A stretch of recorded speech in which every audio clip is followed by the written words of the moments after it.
Mr. DavidChandler. My name is David Chandler. I'm here representing the newly formed Scientists for 9/11 Truth. The scientific evidence is overwhelming that the 3 skyscrapers in the World Trade Center, the Twin Towers and Building 7, were demolished with the aid of explosives on September 11, 2001. Here are some of the key pieces of evidence. Number 1, 2 studies of the downward motion of the North Tower, one by Graham McQueen and Tony Zambodi, the other by myself, both available at the Journal of 9/11 Studies. The links are in your press kit. Established that the falling top section of the building did not deliver an impact to the lower section of the building that could have crushed the core structure and caused it to fail. In order to deliver an impact, the falling section would have to give up some of its momentum and hence slow down. This did not happen. There are good reasons to believe the falling section could not have destroyed the building. However, what both of these papers establish is the observational fact that they did not destroy the building. It would have taken explosives to cause the destruction we saw. Number 2, the fall of Building 7 was even more anomalous. It underwent a sudden transition from complete support to complete freefall and continued in freefall for over 2 seconds while it fell 100 feet. That's 8 stories of support that were completely eliminated. An object in freefall can do no work on other things along the way. Something had to clear the path to allow the upper section of the building to fall unimpeded. Something had to remove all support for 8 stories across the entire width of the building, which, by the way, was the size of a football field, simultaneously to within a fraction of a second, in order for the building to fall straight down as it did. At first, NIST tried to cover up the fact of freefall, claiming it fell 40% slower than freefall. When I and others challenged them on their denial of freefall, they actually changed the report. The final report acknowledges freefall, but claims it is consistent with their prior analysis. This is physically impossible. NIST transformed a blatant lie into an incoherent and still false bare assertion. The NIST scenario, this is number 3. The NIST scenario for the destruction of the Twin Towers was based on supposed high temperatures from fire. The question of high temperatures in the towers has an interesting twist.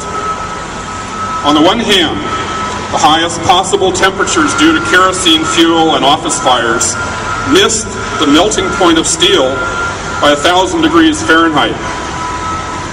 Evidence shows the fires burned a lot cooler than that.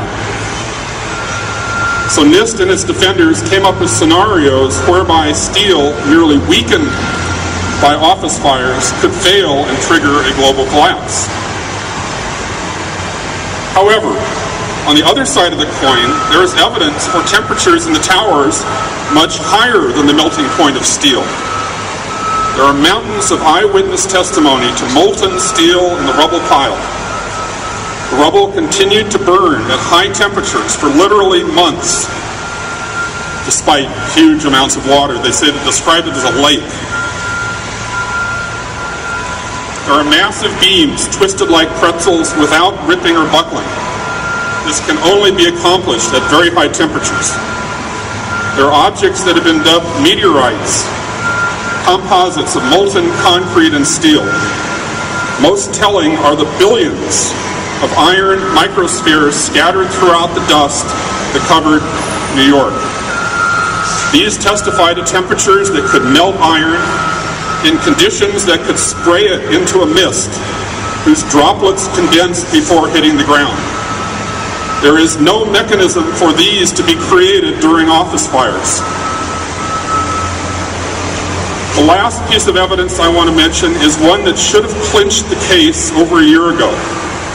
the identification of unreacted nanothermite in the dust. Points 1, 2, and 3 are each in themselves smoking guns. This is the loaded gun. How many murder suspects have been convicted due to powder burns on their hands?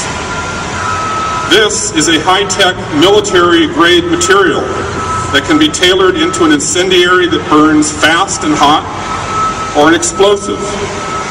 It not only points to buildings rigged in advance by insiders, but like the genetics of the weaponized anthrax attacks, it points directly to involvement by high-level insiders with connections in the military-industrial complex. Leading figures in uncovering all 4 of these lines of evidence are members of the newly formed Scientists for 9/11 Truth. We are here not just to lend credibility to the movement that demands the truth about 9/11, but to actively uncover that truth piece by piece. Science is about truth, but science in this country also has a history of selling its soul for the government and corporate financing. I highly recommend, I urge those of you in the press to listen to scientists who haven't sold out. Get to know Scientists for 9/11 Truth. I want to make an additional comment here. I had to get up very early by my standards and drive about 3 hours to get here this morning. Driving down here, I put an album in my DVD in the car, which comes from my generation. It's the Broadway musical Hair. And as I was approaching LA Civic Center, I got to the finale, the last song. And the words just so hit me. I sat in the parking lot and I transcribed them before coming up here. And given that we're doing this in conjunction with artists and actors for 9/11 Truth, I thought a little solidarity would be appropriate. Let me read to you some of the lyrics. I won't try to sing them. We stop, look at one another, short of breath, proudly walking in our winter coats, wearing smells from laboratories, facing a dying nation, a moving paper fantasy, listening for the new told lies. And it goes on to the finale, let the sunshine in. And that's what we need here today. We need the truth, we need to let the sunshine in. Thank you.